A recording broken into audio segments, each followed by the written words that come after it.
ಭ್ರಾಂತು ಹೆಚ್ಚಿತು ಶಾರದೆಗೆ ಭ್ರಾಂತು ಹೆಚ್ಚಿತು ಶಾರದೆಗೆ ದಿನ ಸಂತುತ ಉದ್ಭವಿಸಿ ದಿನ ಸಂತುತ ಉದ್ಭವಿಸಿ ಜಂಜಳ ಜಂತು ಒಂದದುಳಾದಿಯನುತ ಜಂಜಳ ಜಂತುವ ಒಂದದುಳಾದಿಯನುತ ನೋಡಿದಳಿ ತೆರದೆ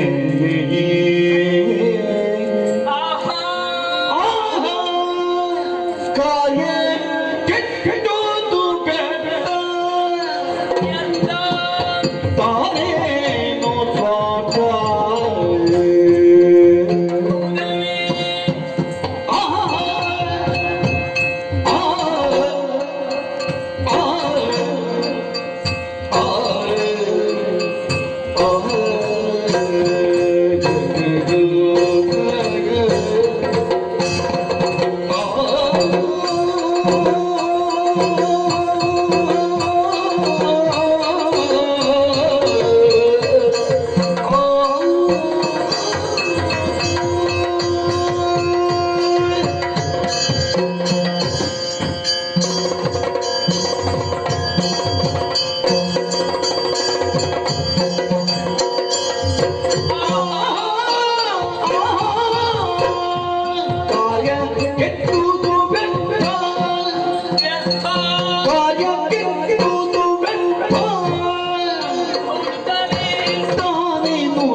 ಜನ್ಮ ನಿರತ ಈ ಜನ್ಮ ನಿರತ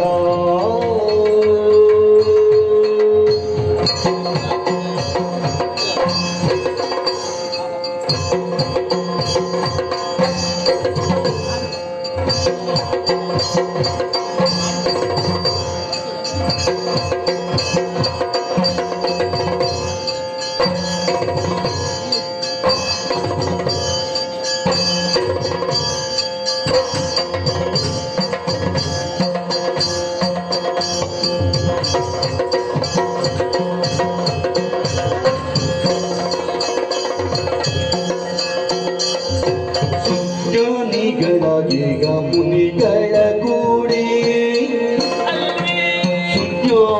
ಸುಜ್ಞಾನಿಗಳಾಗೀಗ ಮುನಿಗಳ ಕೂಡಿ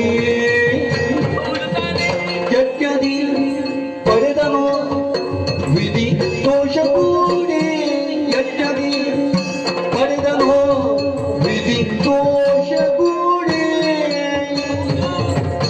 ಸುಜ್ಞಾನಿಗಳಾಗೀಗ ಮುನಿಗಳ ಕೂಡಿ ಯಜ್ಞದಿ ಪಡೆದನು ವಿಧಿ ದೋಷ ಕೂಡಿ ವಿಧಿ ದೋಷ ಕೂಡಿ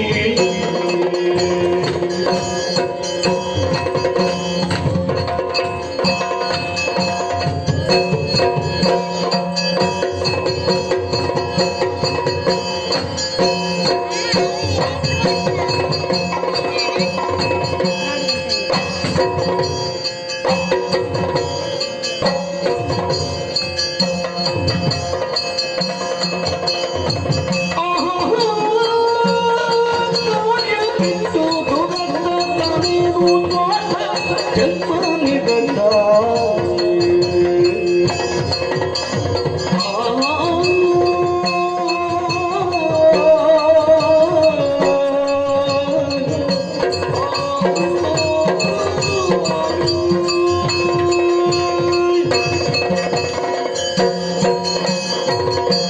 ಜಗಜ್ಜಾತ ಜೀವಜಾತಗಳ ಸ್ಥಿತಿಗತಿಗಳನ್ನು ನಿರ್ಧರಿಸುವಂತ ನಿಯಮಕ ದಿನ ಒಂದಕ್ಕೆ 84 ಲಕ್ಷ ಜೀವರಾಶಿಗಳನ್ನು 9 ವಿಧದಲ್ಲಿ ಸೃಜಿಸುವನಂತೆ 60 ಲಕ್ಷ ಜೀವರಾಶಿಗಳನ್ನು ನೆಲದ ಮೇಲೆ 24 ಲಕ್ಷ ಜೀವರಾಶಿಗಳನ್ನು ಜಲದ ಮೇಲೆ ಸೃಜಿಸ್ತಾನೆ. ಅಂಡಜ, ಪಿಂಡಜ, ಶ್ವೇತಜ, ಉದ್ಬೀಜ, ಜರಾಯುಜ, ಯೋನಿಜ, ಇಚ್ಛ, ಕ್ರಿಯಾ ಆಕಸ್ಮಿಕ ಎನ್ನುವಂತ 9 ವಿಭಾಗದಲ್ಲಿ ಅದೇ ರೀತಿಯಾದಂತ ಸೃಷ್ಟಿ ನಾನಲ್ಲ, ಸಂಕಲ್ಪದ ಸೃಷ್ಟಿ ನಾನಿದ್ದೇನೆ.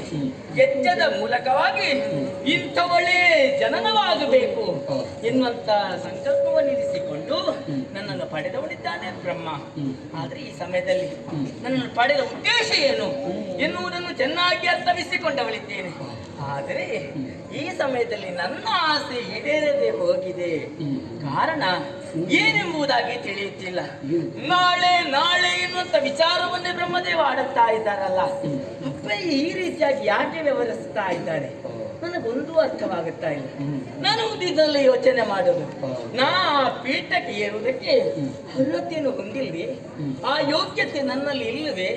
ಇಲ್ಲವಾಗುತ್ತಲ್ಲಿ ಯಾಕೆ ವಿದ್ಯಾಧೀಶ್ವರಿ ಪೀಠವು ನನಗೆ ಅನುಗ್ರಹಿಸಲಿಲ್ಲ? ಒಟ್ಟು ಗೊಂದಲದ ಊಡಾಗಿದೆ ನನ್ನ ಬದುಕು.